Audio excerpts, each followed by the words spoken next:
एक नया शब्द आए जिसके बारे में हम अनजान हो, तो उस शब्द को देखते ही हमारे दिमाग में तरह तरह के क्वेश्चन उठना शुरू हो जाते हैं। जैसे यदि मैं आप लोगों के समक्ष एक नए पौधों को लेके आऊं और जिसके बारे में जानकारी ना हो, तो आपका उस पौधे को देखते ही आपका पहला प्रश्न ये उठ जाएगा कि पौधा आज किस लिए लाया गया, एक कौन सा पौधा है, इस पौधे पे फूल उगेंगे कि फल लगेंगे, ये तमाम प्रकार के क्वेश्चन उठ जाते हैं। उसी प्रकार जैसे ही मैंने आप लोगों के 6वें लेसन का नाम लिया रेखा और कोण, तो आपका पहला क्वेश्चन ये उठा था कि रेखा किसे कहते हैं। तो मैंने बताया कि इस व्हाइट बोर्ड पे कहीं भी हम दो बिंदुओं को मिला दें तो इन दो बिंदुओं के गमन पथ को ही क्या बोला जाता है, रेखा। और एक रेखा को आवश्यकता अनुसार हम आगे की तरफ भी बढ़ा सकते हैं और पीछे की भी तरफ बढ़ा सकते हैं। इतना कॉन्सेप्ट क्लियर हो गया। जैसे हमारे पास कोई ये भी रेखा है, यदि हमें इसका यहाँ तक की हमें रेखा चाहिए तो आवश्यकता अनुसार इनको हम क्या करेंगे, डैश डैश बिंदु द्वारा बढ़ा देंगे। डैश डैश बिंदु का मतलब क्या है कि हमें आवश्यकता पड़ी तभी हम इसको आगे की तरफ ले जा रहे हैं। यदि ये डैश ना किया गया होता तो इसका मतलब हमें आवश्यकता नहीं है। फिर हमने दूसरा शब्द लिखा रेखाखंड। रेखाखंड किसे कहते हैं, जिसके रेखा का वह भाग जिसके दो अंत बिंदु होते हैं। मतलब इसी रेखा का वह भाग हम लेंगे जिसके कितने अंत बिंदु होंगे, दो अंत बिंदु होंगे, उन्हें हम क्या बोलेंगे, रेखाखंड बोलेंगे। तो रेखाखंड में दो अंत बिंदु मैंने क्या लिया, ए और दूसरा बी, तो मतलब ये अंत बिंदु है। अब इसको ना हम आगे की तरफ बढ़ा सकते हैं ना पीछे की तरफ। लेकिन यदि ये शांत रेखा है, यदि ये कैसी रेखा है, शांत, तो उसको हम अनिश्चित रूप से आगे की भी तरफ बढ़ा सकते हैं और पीछे की तरफ। एक किसकी अभिधारणा है, यूक्लिड की अभिधारणा नंबर 2 के अनुसार। लेकिन किसको, रेखा को। क्या रेखाखंड को बढ़ाया जा सकता है, नहीं। अब यहां पर ध्यान दीजिए, तीसरा शब्द हमने लिया किरण। किरण किसे कहते हैं, रेखा का वह भाग जिसका केवल एक अंत बिंदु हो। जैसे मैंने ले लिया सूर्य। सूर्य अब एक क्या हो गया, एक अंत बिंदु है कि जितनी भी किरणें आएंगी इसी में क्या हो जाएंगी, समाहित हो जाएंगी। लेकिन जैसे ही सूर्य से कोई भी रोशनी आती है तो उसको हम किसका नाम देते हैं, किरण का। तो किरण में एक अंत बिंदु हुआ, लेकिन इसको आवश्यकता अनुसार हम आगे की तरफ बढ़ा सकते हैं कि नहीं। तो किरण को आवश्यकता अनुसार आगे की तरफ बढ़ाया जा सकता है, लेकिन क्या पीछे की तरफ बढ़ाया जा सकता है, क्योंकि ये तो अंत बिंदु हो गया और जहां अंत बिंदु होगा हम वहां नहीं बढ़ा सकते हैं। क्लियर हो गया। तो रेखा और रेखाखंड और किरण में क्या अंतर है मालूम हो गया। रेखा को हम दोनों की तरफ बढ़ा सकते हैं, लेकिन क्या रेखाखंड को बढ़ा सकते हैं, नहीं बढ़ा सकते हैं। किरण के कितने अंत बिंदु होते हैं, एक, और रेखाखंड के कितने अंत बिंदु होते हैं, 2। अब फिर मैंने बताया कि एक सरल रेखा कोई है, सरल रेखा का मतलब एकदम सीधी कोई रेखा है, तो उस पे कुल कितने अंश का कोण बनेगा, 180 अंश का कोण बनेगा। उदाहरण के लिए जैसे हमने कोई एक सरल रेखा बनाया PQ और यहाँ पर ए वाला एंगल बना दिया 57 अंश और ये मैंने एंगल कर दिया x, तो यहाँ पर कोण कितना कुल बन रहा है, 2 कोण बन रहा है। तो इन दोनों का जो योग होगा वह कितने के बराबर हो जाएगा, 180 अंश के बराबर हो जाएगा। किसके नियम से, एक सरल रेखा के नियम से। क्योंकि एक सरल रेखा पे जितना भी कोण बनेगा उनका योग कितने के बराबर होना चाहिए, 180 अंश के। फिर मैथ का नियम ये कहता है कि जिसका मान निकालना है उनको एक तरफ बाकी को दूसरी तरफ। तो x का निकालना तो x को रहने देना। तो क्या हमें इस पक्ष में 57 को लिखने की आवश्यकता है, नहीं, तो उसको छोड़ दो। फिर आगे बढ़े तो क्या मिला, बराबर। फिर आगे बढ़े तो क्या मिला, 180। और ये प्लस वाला अवयव एक पक्ष से दूसरे पक्ष में जाएगा तो चिन्ह विपरीत हो जाएगा, प्लस का विपरीत माइनस। तो x की वैल्यू कितनी आ जाएगी, 57 3 60, 60 और 120 कितना हो गया, 180। तो x की वैल्यू कितनी आ गई, 123। इतनी बात क्लियर हो गई। अब यहाँ पर ध्यान दीजिए, अभी तो हमने केवल किसके बारे में पढ़ा, रेखा के बारे में। अब देखो रेखा और किरण को हम कैसे निरूपित करते हैं। यदि कहीं आपका, जैसे मैंने कोई लिया यहाँ पर एक्स वाई किरण लिया, तो एक्स वाई किरण को हम ऐसे भी निरूपित कर सकते हैं, ऐसे इसका सिंबल बना सकते हैं। इसको क्या पढ़ा जाएगा? किरण एक्स वाई, क्योंकि ये क्या किसका सिंबल है? किरण का। मतलब ये कोई अंत बिंदु है और अंत बिंदु से निकला है किरण, अब ये आगे की तरफ अनंत तक जाएगा। इतनी बात क्लियर हो गई। तो यदि कहीं इस तरह का सिंबल दिखाई देता है तो इसको क्या बोलेंगे? किरण एक्स वाई। यदि यहाँ पर ऐसे दिखाई देता है तो इसको क्या बोलेंगे? रेखाखंड एक्स वाई। अब ये क्या हो गया? रेखाखंड हो गया। कैसे रेखाखंड ये हुआ? क्योंकि इसके कितने अंत बिंदु हो गए? 2 अंत बिंदु हो गए। इतनी बात क्लियर हो गई। अब देखो रेखा है, अब रेखा को अब 2 अंत बिंदु हुआ तो रेखाखंड कहलाया। यदि इसका 2 बिंदु होते और 2 बिंदुओं के गमन पथ को हम क्या बोलते हैं? रेखा। तो एक क्या हो जाएगा आपका? रेखा भी हो जाएगा। कहने का मतलब ये है कि रेखा में हम दोनों को आगे पीछे की तरफ बढ़ा सकते हैं, लेकिन रेखाखंड में नहीं। और किरण में केवल एक तरफ बढ़ाया जा सकता है, वो भी आगे की तरफ। इतना कॉन्सेप्ट क्लियर हो गया। और एक सरल रेखा पे कुल कितने अंश का कोण बनता है? 180 अंश का कोण बनता है। दूसरा नियम देखिए। अब दूसरा प्रश्न आपका ये उठता है कि सर हम कोण किसे कहते हैं? अब कोण की परिभाषा आप देख लीजिए। 2 रेखाओं के बीच बने झुकाव को ही कोण कहा जाता है। अब देखो, जैसे मैंने यहाँ पर लिया O, मैंने लिया यहाँ A, मैंने यहाँ लिया B। पहली रेखाखंड क्या हो गया? OA या AO। दूसरी रेखाखंड क्या हो गई? OB हो गई। क्या हो गई?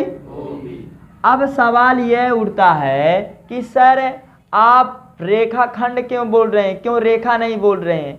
अब देखो, यदि रेखाखंड रहेगा तो उसको आगे की तरफ भी आवश्यकता अनुसार बढ़ा सकते हैं और पीछे की तरफ। लेकिन यदि रेखाखंड रहे तब क्या मैं उसको आगे पीछे की तरफ बढ़ा सकता हूँ?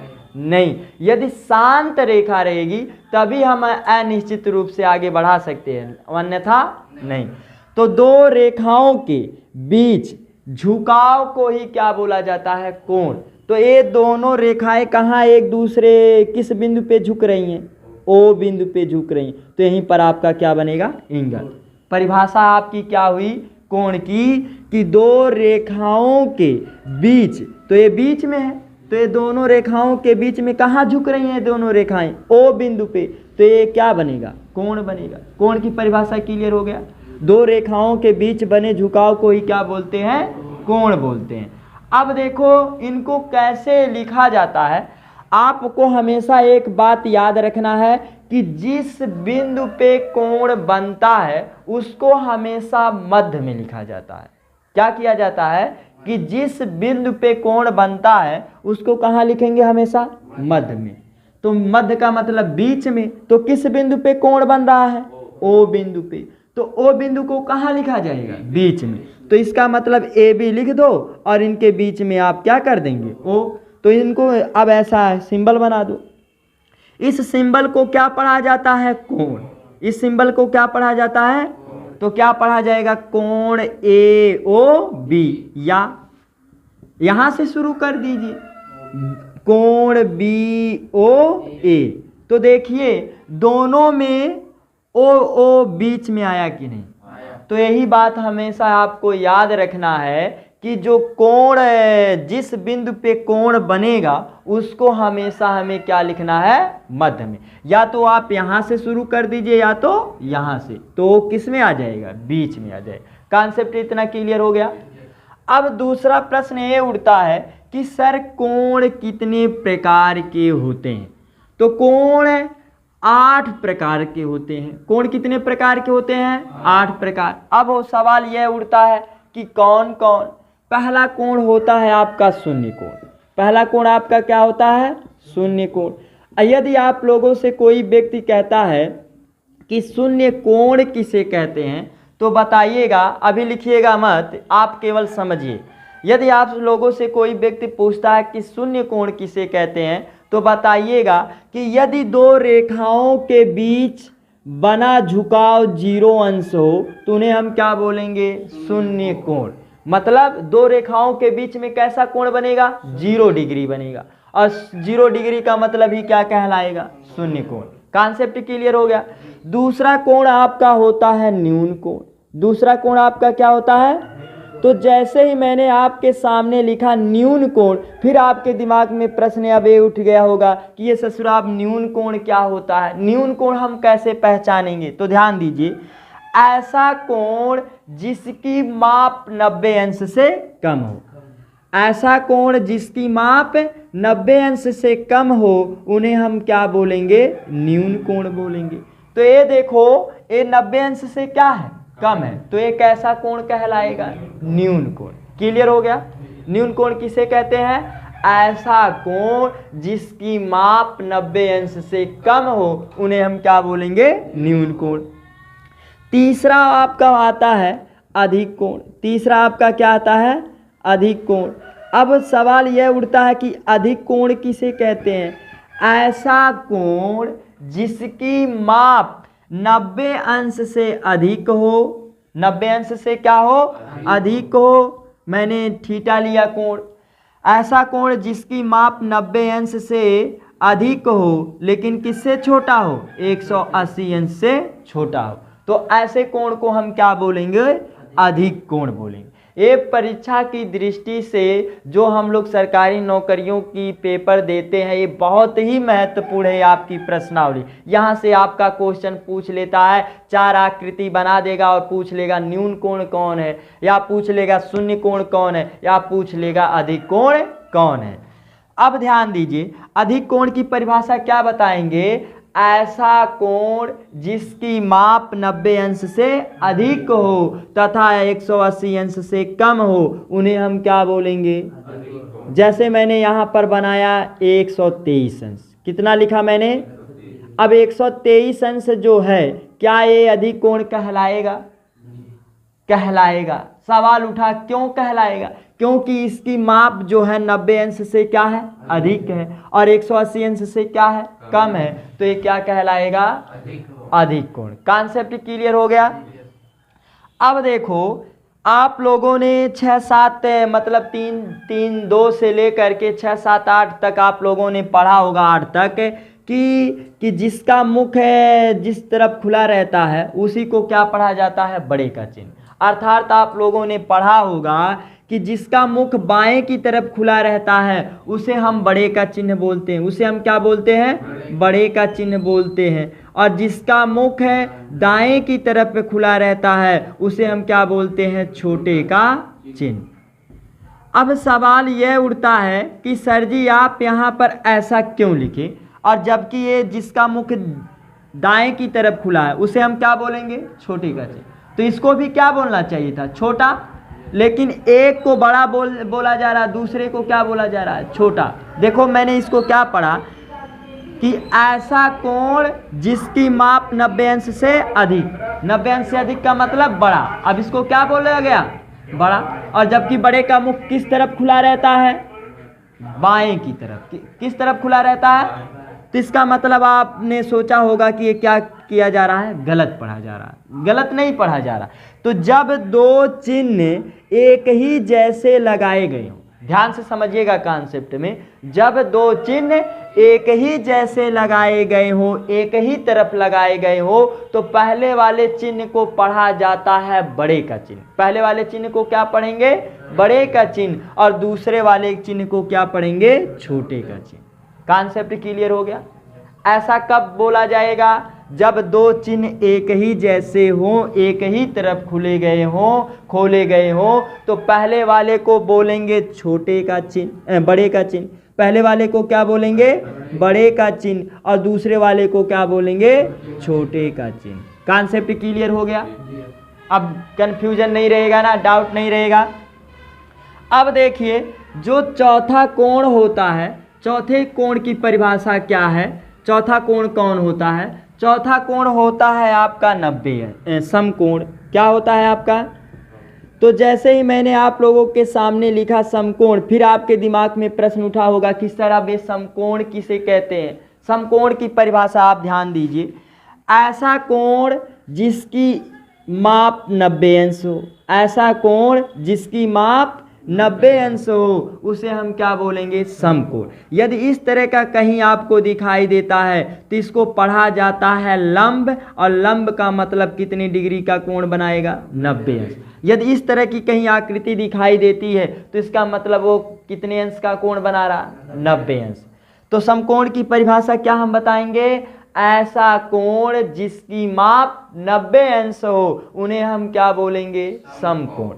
जो पांचवा आपका होता है प्रतिवर्ती कोण होता है। क्या होता है आपका? प्रतिवर्ती कोण। अब सवाल यह उठता है कि प्रतिवर्ती कोण किसे कहते हैं? अब ध्यान दीजिए, प्रतिवर्ती कोण किसे कहते हैं, इसकी परिभाषा क्या है आपकी? ऐसा कोण जिसकी माप 180 अंश से अधिक हो। प्रतिवर्ती कोण की परिभाषा हम कैसे बताएंगे? ऐसा कोण जिसकी माप 180 अंश से अधिक हो तथा 360 अंश से छोटा हो उन्हें हम क्या बोलेंगे? प्रतिवर्ती कोण। इतनी बात क्लियर हो गई? ये आपका पांचवा बिंदु है। अब पांचवे पे आधारित आपका ये प्रश्न पूछा गया है। जैसे प्रश्नावली जो 6.1 की जो पहला सवाल है उसमें आपका देखिए कथन में साफ लिखा है प्रतिवर्ती कोण। आप प्रश्नावली निकालिए 6 और 6 की प्रश्नावली में देखिए आप लोग, पहला आपका दिया गया है प्रतिवर्ती कोण कितना होगा। पेज नंबर कितना है?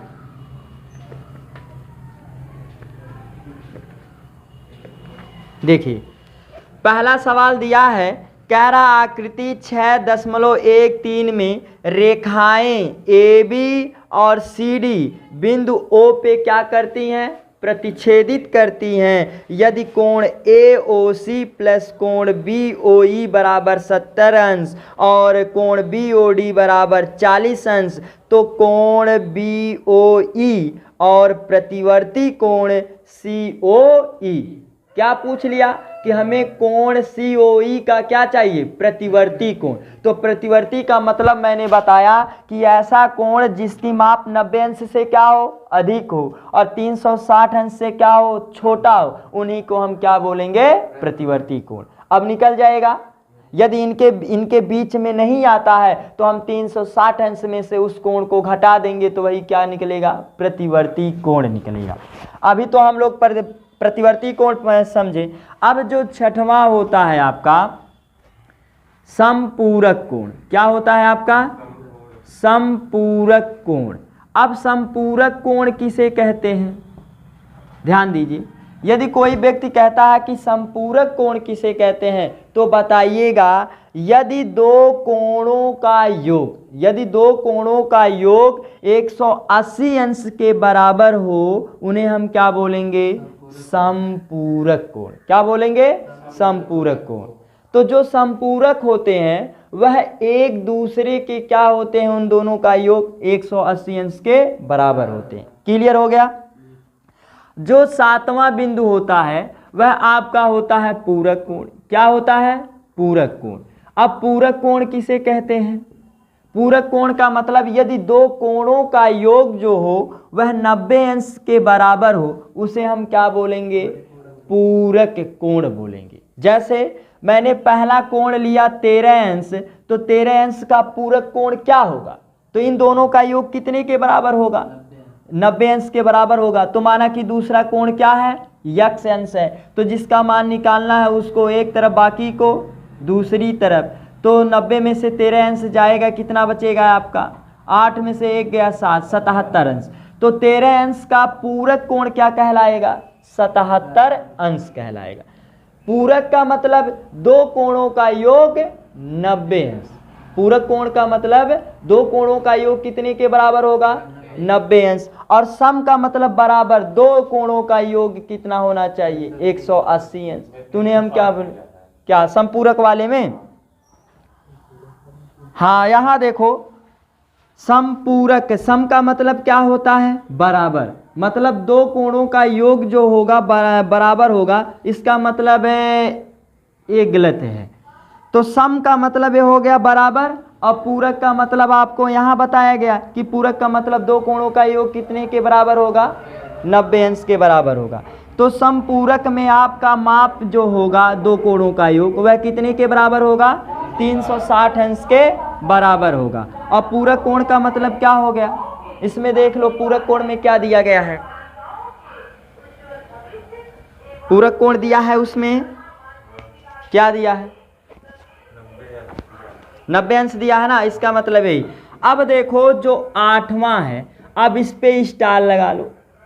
8वां है शीर्षाभिमुख कोण, क्या है आपका, शीर्षाभिमुख कोण, शीर्षाभिमुख नहीं भीमुख, क्या है लिखा जाता है भीमुख, और पढ़ा क्या जाता है, लोग पढ़ देते हैं शीर्षाभिमुख, लेकिन है क्या एक्चुअली ये शीर्षाभिमुख कोण।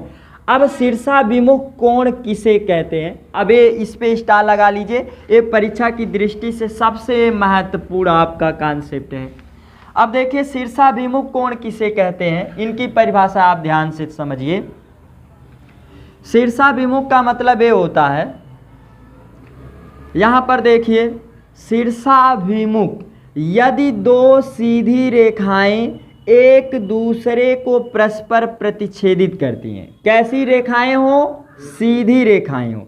जैसे मैंने यहाँ पर लिखा ए बी एक सीधी रेखा हो गई और दूसरी सीधी रेखा क्या हो गई, सी डी। यदि दो सीधी रेखाएं एक दूसरे को परस्पर प्रतिच्छेदित करती हैं, प्रतिच्छेदित का मतलब होता है काटती हैं, प्रतिच्छेदित का मतलब क्या होता है, काटती हैं, तो उन्हें हम क्या बोलते हैं, शीर्षाभिमुख कोण। और शीर्षाभिमुख कोण में आमने सामने के जो कोण होते हैं वह आपस में क्या होते हैं, बराबर। कहने का मतलब यदि ये ससुरा x अंश है तो इसके सामने वाला भी क्या होगा, यदि ये ससुरी 30 अंश है तो इसके सामने वाला भी कितना होगा। इतनी बात क्लियर हो गई। तो शीर्षाभिमुख कोण किसे कहते हैं, यदि दो सीधी रेखाएं एक दूसरे को परस्पर प्रतिच्छेदित करती हैं तो इनके आमने सामने वाले कोण आपस में क्या होते हैं, बराबर होते हैं। कॉन्सेप्ट क्लियर हो गया। एक कैसा लॉजिक है, जब दो सीधी रहेंगी तभी ये कॉन्सेप्ट लागू होगा, यदि टेढ़ी हो जाएंगी तो कॉन्सेप्ट ये लागू नहीं होगा। इतना कॉन्सेप्ट क्लियर हो गया। अब अगला देखिए, हम बिंदु के बारे में समझेंगे कि बिंदु पे कुल कितने अंश का कोण बनता है। पहले बिंदु की परिभाषा, मैंने बिंदु, तो आपका जो पेन होगा उसी हिसाब से बिंदु बनेगा। यदि पतला पेन है तो हमें एकदम पतला बिंदु बनेगा, मोटा हल्का सा है तो थोड़ा हल्का सा मोटा बनेगा। लेकिन बिंदु की परिभाषा क्या है, जब मैंने इस व्हाइट बोर्ड पे ऐसे इस मार्कर की नोक को रखा तो ये क्या बना, बिंदु बना। क्या इसकी कोई मोटाई है, क्या इसकी कोई लंबाई है, क्या इसकी कोई चौड़ाई है, क्या कोई इसकी ऊंचाई है, तो वह भाग जिसकी ना कोई लंबाई चौड़ाई ऊंचाई और मोटाई ना हो उन्हें हम क्या बोलेंगे, बिंदु। और एक बिंदु पर कुल 360 अंश का कोण बनता है। एक बिंदु पे कुल कितने अंश का कोण बनता है, 360। तो ये जो शीर्षाभिमुख कोण है, यहाँ पर ध्यान दीजिए, शीर्षाभिमुख कोण है। वैसे तो हमें बताना चाहिए था कि कोण जो होते हैं वह निम्न प्रकार के होते हैं। जैसे जैसे आपका स्तर बढ़ता जाएगा वैसे वैसे अनेक कोण आते चले जाएंगे। जैसे अगला आएगा रेखा युग्म कोण आएगा, तो दो रेखा युग्म कोणों का योग जो होता है वह 180 अंश के बराबर होगा। अब इसके बाद आता है ऋजु कोण। क्या आता है आपका, ऋजु कोण। अब देखो ऋजु कोण किसे कहते हैं, यदि कहीं आपका ऋजु कोण की परिभाषा पूछ ले तो ऋजु का मतलब होता है सरल रेखा। ऋजु का मतलब क्या होता है, सरल रेखा। तो एक ऋजु कोण उसे कहते हैं यदि सभी कोणों का मान 180 अंश के बराबर हो तो उन्हें हम क्या बोलेंगे, ऋजु कोण बोलेंगे। मतलब ऋजु कोण में कुल कितने अंश का कोण बनता है, 180 अंश का कोण बनता है।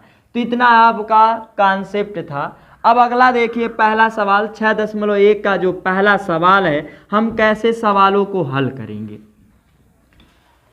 आपको 6.1 की प्रश्नावली को सॉल्व करने के लिए सबसे पहले आप ध्यान दीजिएगा क्या करना पड़ेगा। सर्वप्रथम पहले हेडिंग डाल करके लिखना दिया है कि। अब जो जो दिया है उनको कथन में क्या कर लीजिएगा, लिख लीजिएगा। पहले हम क्या करेंगे, इस प्रकार के प्रश्नों में सर्वप्रथम क्या लिखेंगे, दिया है कि। अब कथन को पढ़ो और जो जो दिया है उनको क्या कर लो, लिख लो। तो कथन को पढ़िए, क्या कह रहा है कि कोण AOC प्लस कोण BOE बराबर कितना अंश दिया गया है, 70 अंश। ए दिया है, तिनको मैंने क्या किया, लिख लिया हेडिंग डाल करके दिया है कि। अगला क्या दिया है कि कोण BOD बराबर कितना अंश, 40 अंश। क्या और कुछ दिया है, नहीं दिया है। अब यहां पर लिखिएगा, सॉल्व में आप लिखिएगा हल में। हल में हम पहले उसी को लिखेंगे जो दिया है। हल में क्या लिखेंगे, कोण AOC प्लस कोण BOE बराबर कितना अंश दिया है, 70 अंश। क्या मैं इनको जोड़ घटा सकता हूं, नहीं। जब तक राशियां आपस में समान नहीं हो जाती तब तक ना उनको जोड़ा जा सकता और ना ही, क्या ये दोनों कोण एक जैसे हैं, तो जब हम जोड़ और ना ही घटा सकते हैं तो उनको हम कैसा नाम देंगे, समीकरण का नाम। इसको क्या मान लो, समीकरण नंबर 1। अब ये दिया था, मैंने इसको सर्वप्रथम लिख लिया। अब देखिए आकृति बना लीजिए। आपके सामने कुछ इस प्रकार की आकृति बनाई गई है। अब इस आकृति को ध्यान पूर्वक आप देखिएगा। ऐसे कोई आपकी आकृति बनाई गई है। अब इनका अल्फाबेट में नाम लिखा गया है A B D E और यहाँ पर लिखा गया है C। आपको कुछ याद आया, ध्यान दीजिएगा, क्या याद आया। ए देखो CD रेखा और AB रेखा कैसी रेखा है, सीधी है कि टेढ़ी है। तो मैंने कहा जब दो सीधी रेखाएं एक दूसरे को परस्पर प्रतिच्छेदित करेंगी तो इनके आमने सामने वाले कोण आपस में क्या होंगे, इतना कॉन्सेप्ट क्लियर हो गया। अब इस बिंदु का नाम यहाँ पर लिखा गया है O। इस बिंदु का नाम क्या दिया गया है, अर्थात मैं इस चित्र से क्या लिख सकता हूँ, कोण AOC किसके बराबर होगा, कोण BOD के बराबर होगा। नामकरण कैसे किया गया, मैंने कहा जिस बिंदु पे कोण बनेगा वह हमेशा क्या आना चाहिए, बीच में। या तो यहां से शुरू कर दो या तो यहां से शुरू कर दो, तो बीच में वो आ जाएगा कि नहीं। तो आप क्या लिखिएगा, लिखिएगा कोण AOC बराबर कौन सा कोण होगा आपका, कोण BOD। कहां से मैंने लिखा, शीर्षा विमुख से लिखा, शीर्षा विमुख कोण से मैंने लिखा। ये कहाँ से मैंने लिखा, शीर्षा विमुख कोण से मैंने लिखा। ये हमारे पास प्रमाण हो गया। इतना कॉन्सेप्ट समझ में आया प्रत्येक को। अब आप ध्यान दीजिए, आप देख रहे हैं कि कोण BOD का मान दिया है, कोण BOD का मान दिया है, इसलिए कोण AOC। अब BOD का मान उठा के रख दो, कोण BOD के जगह पे हम कितना लिख सकते हैं, 40 अंश। इतनी बात क्लियर हो गई।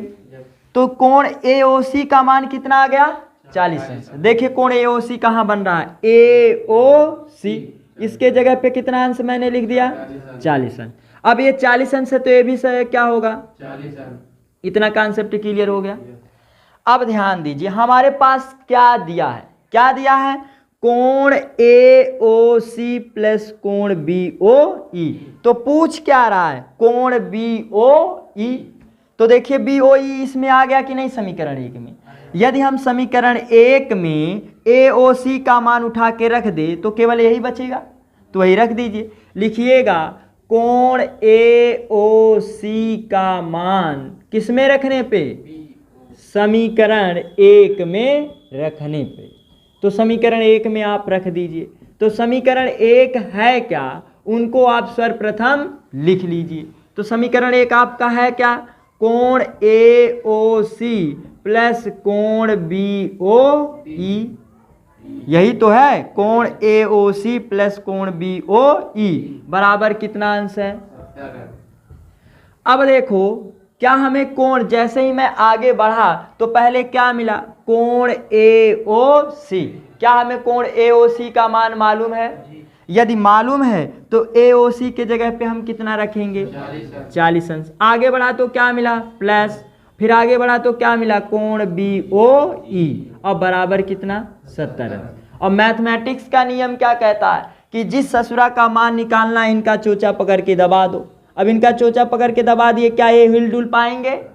और जिनका मान नहीं निकालना उनकी टांग पकड़ के फेंक दो। अर्थात मैथमेटिक्स का नियम ये कहता है कि जिस अवयव का मान निकालना केवल वही एक पक्ष में रहे, मतलब एक पक्ष में वही खुद रहे और उसके अलावा कोई अवयव ना रहे। तो इस पक्ष में मैंने इसको लिख लिया और जैसे आगे बढ़ा तो क्या मिला, बराबर, फिर आगे बढ़ा तो क्या मिला, 70। और ये प्लस है, आगे कैसा चिन्ह छिपा है, प्लस। जब आगे शब्द की बात की जाएगी तो हमेशा चिन्ह क्या लेंगे, प्लस। तो प्लस वाला उधर जाएगा तो क्या हो जाएगा, माइनस। तो कोण BOE का मान कितना निकल गया, 30 अंश। ये भी देखिए निकल गया। फिर और आपसे क्या पूछ रहा है कथन में, कह रहा है कि कोण COE। अब क्या पूछ रहा है, COE। अब देखो COE है कहाँ, COE अर्थात ये वाला हमें कोण निकालना है, जो मैं ये डबल वाली रेखा बनाया। अब इस कोण को निकालना, तो आप देखिए आप लोगों ने पढ़ा कि एक सरल रेखा पे कुल कितने अंश का कोण बनता है, 180 अंश। लेकिन क्या हमें कोण BOE का मान मिला है? अब ढूंढ लो, कहीं कोण BOE लिखा गया, शुरू से लेके आखिरी तक यही है। कोण BOE का मान कितना आ गया, 30 अंश आ गया। तो इसके जगह पे हम कितना भर देंगे, 30 अंश। और एक सरल रेखा पे सभी कोणों का योग कितने के बराबर होता है? तो इसका मतलब मैं लिख सकता हूं क्या, मैं लिख सकता हूं 40 अंश प्लस, इस कोण का नाम क्या है, कोण COE प्लस, और एक कितना कोण बन रहा है, 30 अंश बन रहा। और इन सभी का योग कितने के बराबर होगा? कहाँ से मैंने लिखा, एक सरल रेखा से। तो यहां पर लिख दीजिएगा रेखा से। इतनी बात क्लियर हो गई। प्लस प्लस वाली संख्याएं क्या होती हैं, तो कोण COE और 40 में 30 जोड़ेंगे कितना हो गया, 70 अंश बराबर कितना, 180 है। हमें किसका मान निकालना है, तो जिनका मान निकालना है इनका चोचा पकड़ के हमने नहीं दबा दिया। अब इनकी टांग क्या करेंगे, पकड़ के फेंक देंगे दूसरे पक्ष में। तो प्लस वाला इधर जाएगा माइनस। तो कोण COE का मान कितना निकल गया, 110 अंश। इतनी बात क्लियर हो गई। लेकिन कोण COE का हमें चाहिए क्या, हमें चाहिए प्रतिवर्ती कोण। क्या चाहिए, अब प्रतिवर्ती कोण क्या होता है, मैंने इसके बेसिक कॉन्सेप्ट में बताया कि प्रतिवर्ती कोण किसे कहते हैं। प्रतिवर्ती कोण का मतलब ये होता है कोण COE का प्रतिवर्ती कोण बराबर। प्रतिवर्ती कोण की मैंने परिभाषा बताया, ऐसा कोण जिसकी माप 180 अंश से अधिक हो। तो क्या यह 180 अंश से अधिक है, क्या यह प्रतिवर्ती कोण कहलाएगा, तो नहीं कहलाएगा। लेकिन हमें प्रतिवर्ती कोण निकालना है, तो जब वह प्रतिवर्ती कोण के बीच में नहीं आ रहा है तो हम क्या करेंगे, 360 अंश में से उसको क्या करेंगे, घटा देंगे। तो घटाओगे कितना आ जाएगा आपका, 250 अंश। अब देखो क्या ये प्रतिवर्ती कोण कहलाएगा, क्या इसकी माप 180 अंश से अधिक है, क्या इसकी माप 360 अंश से कम है, तो यही क्या कहलाएगा, प्रतिवर्ती कोण। कॉन्सेप्ट क्लियर हो गया सभी का, नोट कर लो इसको।